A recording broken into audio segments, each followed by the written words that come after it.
మాజీ మంత్రివర్యులు YSR Congress party senior నేత శ్రీ అంబటి రాంబాబు గారి ఇంటి మీద, పార్టీ కార్యాలయం మీద, వారి మీద, వారి కుటుంబ సభ్యుల మీద జరిగినటువంటి దాడిని ఖండిస్తూ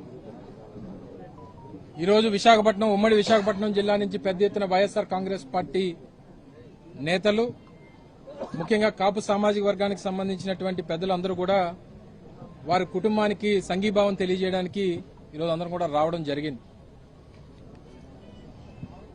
మొన్న జరిగినటువంటి ఘటనలో విచిత్రం ఏంటంటే ప్రేరేపించింది వాళ్ళే, తిట్టింది వాళ్ళే, ఇంటి మీదకి వచ్చింది వాళ్ళే, ఇల్లుని తగలబెట్టాలని చెప్పి చూసింది వాళ్ళే, పార్టీ కార్యాలయాన్ని ధ్వంసం చేసింది వాళ్ళే, రాంబాబు గారిని హత్య చేయాలని చెప్పి చూసింది వాళ్ళే, తిరిగి కేసు పెట్టింది కూడా వాళ్ళే. చివరికి ఇందులో అనుభవిస్తుంది ఎవరనంటే రాంబాబు గారు జైలు జీవితాన్ని అనుభవిస్తా ఉన్నారు. దేనికనంటే ఈ ప్రభుత్వాన్ని ప్రశ్నించినందుకు. ఈ ప్రభుత్వాన్ని గడిచినటువంటి 20 మాసాలుగా ఆయన అనేక వేదికల మీద, అనేక ప్రసంగాల్లో, ఆయన అనేక పత్రికా సమావేశాల్లో ఈ ప్రభుత్వాన్ని, ప్రభుత్వం చేస్తున్నటువంటి కుట్రలను, కుతంత్రాలను, ప్రజలకు చేసినటువంటి మోసాలని ప్రశ్నించినందుకు వారికి ఇచ్చినటువంటి బహుమతి ఇది. గడిచినటువంటి 20 మాసాలుగా కూటమి ప్రభుత్వం వచ్చిన తర్వాత ఇచ్చినటువంటి ఏ ఒక్క హామీని నిలబెట్టుకోక తిరిగి కొత్త ప్రచారాన్ని, తిరుమల లడ్డూకు సంబంధించినటువంటి ప్రచారాన్ని ప్రజల్లోకి తీసుకుని వచ్చి రాజకీయంగా ఒక కుట్ర చేయాలని, తద్వారా రాజకీయంగా లబ్ధి పొందాలని చేసినటువంటి ప్రయత్నంలో భాగంగా ప్రతి ఒక్కరికి కర్మ అనేటువంటిది ఉంటది. ఆ కర్మ అనేటువంటిది రుచి చూపించినప్పుడు మనం చేసినటువంటి పాపాలన్నీ కూడా బయటపడతాయి. అందులో భాగంగానే వారు చేసినటువంటి తప్పుడు ప్రచారం, ఇందులో జంతువులు కొవ్వు కలిసిందని, పంది కొవ్వు కలిసిందని, గొడ్డు కొవ్వు కలిసిందని, ఫిష్ ఆయిల్ కలిసిందని చెప్పి లేనిపోయినటువంటి తప్పుడు ప్రచారాన్ని చేసి తీరా జరిగినటువంటి ఎంక్వైరీలో ఎక్కడా కూడా అటువంటి విషయాలు లేవని చెప్పి అన్ని కమిటీలు రిపోర్ట్ ఇచ్చిన తర్వాత ఎక్కడ ప్రజల నుంచి స్పందన వస్తుంది, మన మీద తిరుగుబాటు వస్తుంది అన్నటువంటి ఉద్దేశంతో ఒక ప్రచారాన్ని తీసుకుని వచ్చారు. జగన్మోహన్ రెడ్డి గారి మీద, వైఎస్ఆర్ కాంగ్రెస్ పార్టీ మీద లేనిపోయినటువంటి ప్రచారాలు చేసి, అందు మీద ఫ్లెక్సీలు వేసి, రాష్ట్రంలో అన్ని ప్రధాన కూడళ్లలో కూడా ఈ ఫ్లెక్సీల్ని ప్రదర్శించి రెచ్చగొట్టేటువంటి కార్యక్రమం చేస్తే 30వ తారీఖున రాంబాబు గారు హెచ్చరించారు, 24 గంటల్లో దాన్ని తీయకపోతే మేము తొలగించాల్సినటువంటి పరిస్థితి వస్తుందని చెప్పి. 31వ తారీఖున రాష్ట్ర వ్యాప్తంగా వైఎస్ఆర్ కాంగ్రెస్ పార్టీ ఒక కార్యక్రమానికి పిలుపునిస్తే ఆ తిరుమల తిరుపతి వెంకటేశ్వర స్వామి వారి తాలూకా ఆ సన్నిధికి వెళ్లి అందరూ కూడా అన్ని నియోజకవర్గాల్లో ఈ ప్రభుత్వానికి బుద్ధి రావాలి, వారు చేసినటువంటి పాపాలు తెలుసుకోవాలని చెప్పి ఒక పూజా కార్యక్రమాన్ని ఏర్పాటు చేశాం. వారు ఆ కార్యక్రమానికి హాజరయ్యి తిరిగి వస్తా ఉన్నారు. కర్రలు, లాఠీలు, రాడ్లు పట్టుకొని రోడ్డు మీద నిల్చుంటే వారి కాపలా కాసింది ఈ రాష్ట్రంలో ఉన్నటువంటి పోలీస్ శాఖ. ఈరోజు ఈ రాష్ట్రంలో లాఠీ పట్టుకునేటువంటి, రాష్ట్రంలో కాదు దేశంలో ఎవరికన్నా లాఠీ పట్టుకునేటువంటి హక్కు ఉందనంటే ఒక్క పోలీసులకే మాత్రమే. కానీ ఈ రాష్ట్రంలో తెలుగుదేశం పార్టీ కార్యకర్తలకి, కూటమి పార్టీలో ఉన్నటువంటి నాయకులకు కూడా ఆ లాఠీలు, కర్రలు, రాడ్లు పట్టుకునేటువంటి హక్కుని, అధికారాన్ని ఈ రెడ్ బుక్ రాజ్యాంగం ఇచ్చింది వాళ్ళకి. ఇటువంటి పరిస్థితుల్లో వచ్చి వారిని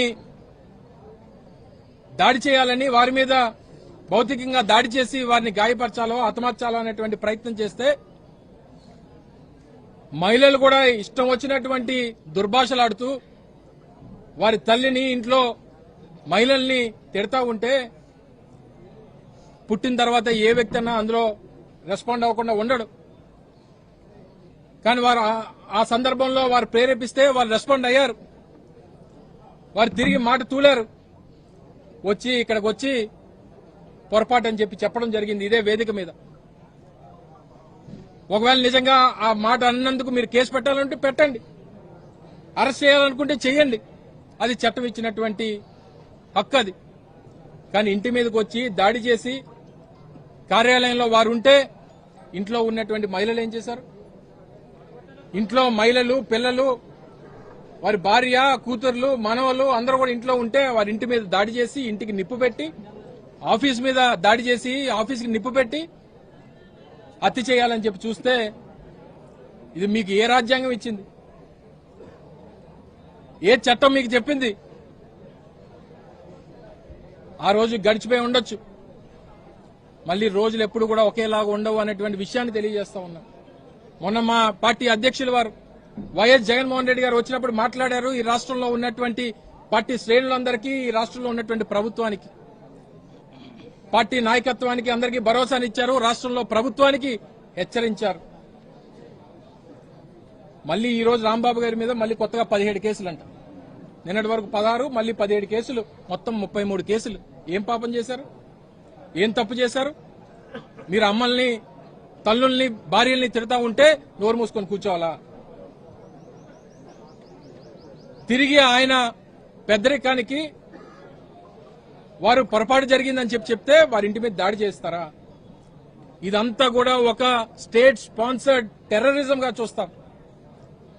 కేంద్ర మంత్రి, స్థానిక శాసనసభ్యులు, వారి పార్టీకి సంబంధించినటువంటి నాయకులు అందరూ కూడా కిరాయి ఇచ్చి మనుషులు తీసుకుని వచ్చి ఇంట్ల మీద దాడి చేస్తే అది ప్రభుత్వం వెనక నుండి నడిపిస్తా ఉంటే మీ ప్రభుత్వం ఏమో స్పందించదు, దగ్గరుండి పోలీసులతో దాడి చేస్తుంది. కానీ ఏ రోజు, ఏ నిమిషం, ఆ రోజు మొత్తం దాదాపు 7:30-8 గంటలు జరిగినటువంటి ఆ సంఘటన అంతా కూడా చూసాం. మీరు ఎంతమంది వచ్చి దాడి చేసినా, ఎంతమంది వచ్చి ఇబ్బంది పెట్టినా, ఎంతమంది వచ్చి చంపాలని చెప్పి చూసినా అంబట్ రాంబాబు మాత్రం ఎక్కడా కూడా తలదించినటువంటి పరిస్థితులు లేవు అన్నటువంటి విషయాన్ని మీరు అందరూ కూడా గమనించాలి. అందుకనే జగన్మోహన్ రెడ్డి గారు చెప్పారు, అంబట్ రాంబాబు అనేటువంటి వ్యక్తి ఒక టైగర్ అని.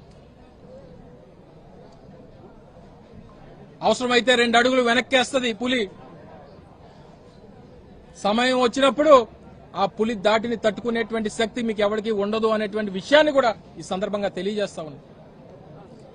మీరు చేసినటువంటి పాపాలు మీకు ఎవరు కూడా, ఇందాక మా సోదరులు పెద్దలు చెప్పినట్టు, తెలుగుదేశం పార్టీకి ఏంటంటే ఆ పార్టీని ప్రశ్నించేటువంటి దాంట్లో కాపులు అనేటువంటి వారు ఉండడానికి వీల్లేదు.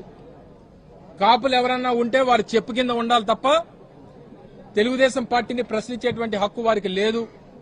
అయితే మా పార్టీలో ఉండాలి, లేదా మాతో జతకట్టినటువంటి పార్టీలో ఉండాలి తప్ప ప్రతిపక్షంలో ఉండి మమ్మల్ని విమర్శించేటువంటి హక్కు వాళ్ళకి లేదు అనేటువంటిది ఈ రోజు మొదలైనది కాదు.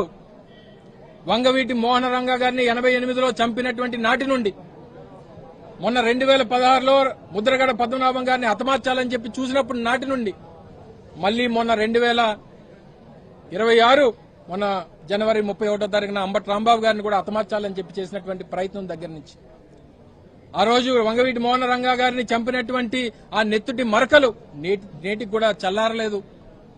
మీ మీద కోపం ఉంది. మీరు చేసినటువంటి పాపాన్ని ఈ రోజుకి ఎక్కడ కూడా రాష్ట్ర వ్యాప్తంగా, దేశవ్యాప్తంగా ఉన్నటువంటి ఈ సామాజిక వర్గం ఎప్పుడు కూడా మర్చిపోదు అన్నటువంటి విషయాన్ని తెలియజేస్తా ఉన్నాం. ఇప్పటికన్నా మీలో మార్పు రావాలి. 20 మాసాలైంది, ఇచ్చినటువంటి ఏ ఒక్క హామీ గుర్తులేదు. తిరిగి పైపెచ్చు తప్పుడు ప్రచారాలు. తిరుపతి లడ్డూ మీద ఒక ప్రచారం, విశాఖపట్నంలోనేమో భూములు దోచుకుంటారు, మీ కుటుంబానికి ఒక 5,000 కోట్ల రూపాయల భూమిని దారాదత్తం చేయాలని చెప్పి చూస్తారు. గడిచినటువంటి 20 మాసాల్లో 30,000 కోట్ల రూపాయలు విలువైనటువంటి ఆస్తుల్ని అక్కడ పంచిపెట్టినటువంటి పరిస్థితులు విశాఖపట్నంలో చూస్తా ఉన్నాం.